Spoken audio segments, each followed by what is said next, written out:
What if I told you Taylor Swift, Ryan Trahan, Howdy, and Angela Duckworth all share one common trait that has led to literally all of their success? And no, it's not being extremely talented, Find another like me.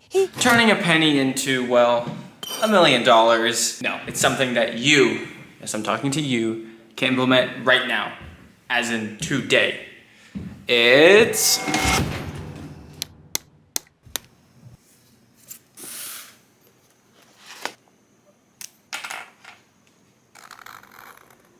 And let's be honest. If Ryan Trahan never, I have to drop out of college. we would have never gotten. The Great Reset. If Taylor Swift never, we would have never gotten her best song. Who knows if I never showed up, what could have been? And if Angela Duckworth didn't, Left a very demanding job in management consulting. we would have never gotten. Quitting gave them the opportunity to find what they love, to grow, to break out of the box and find what they could be. Yeah. If everybody wants to be happy and live a fulfilling life, and people don't have that, why don't they quit? That is a good question. Stephen Dubner and Steve Levitt argue in Think Like a Freak that people don't quit for 3 reasons. 1, society has people believe that quitters never win and winners never quit. 2, they fall victim to the sunk cost fallacy. And 3, they don't realize their opportunity cost. As some of you know, and to demonstrate my experience, I created this masterpiece. So on the y-axis, we have my overall happiness. And then on the x-axis, we have time. In August, we were on top of the world. We couldn't be touched. Then my happiness plummeted by October, was revived in November, and then was put 6 feet in the ground by January. And even though I wanted to quit before January 2022, I didn't end up quitting till September 2022. That's nearly 9 months of just suffering. And I didn't quit because I was scared to be seen as weak, as the kid that couldn't handle the heat and dropped. And ultimately, I was scared of looking like a failure. I don't know, our society just ingrains us since, practically we come out of the womb, that quitting's terrible, that it's bad and should be avoided at all costs. It was grit. And in this instance, that mantra, that belief that society ingrained into me, prevented me from quitting, prevented me from being happy.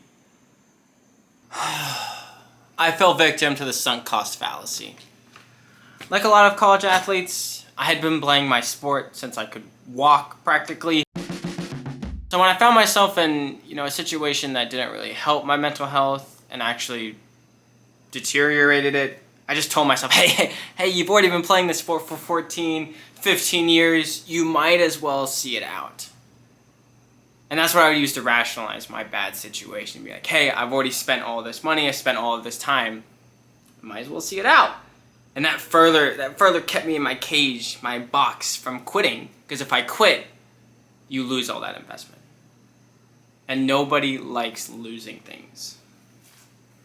So the third reason I didn't quit, because I failed to realize my opportunity cost.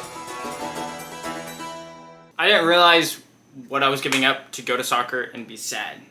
It was only when I realized that, hey, rather than going to soccer and getting sad, I can do something that makes me happy. And once I had that realization, I was like, whew, see ya, I'm gone.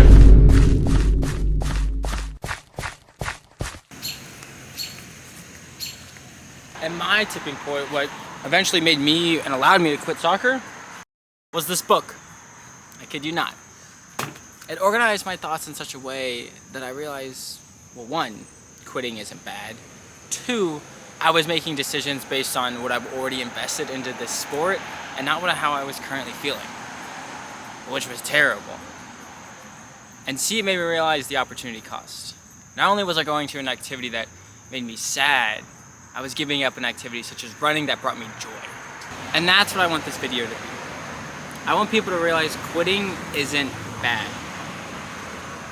In fact, it's the only way you can get the opportunity to find what you truly love.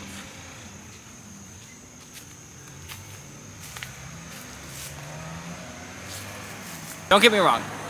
I'm not saying that you should quit everything and do nothing, because that is actually a recipe for disaster, and please don't do that. However, if you're stuck in a sport, a project, a relationship, and you realize your opportunity cost is kind of outweighing your sunk costs, and you're like, I think I should quit this. I think it's time that you have a really serious sit down with yourself and say, do I want to do this? Do I want to continue on?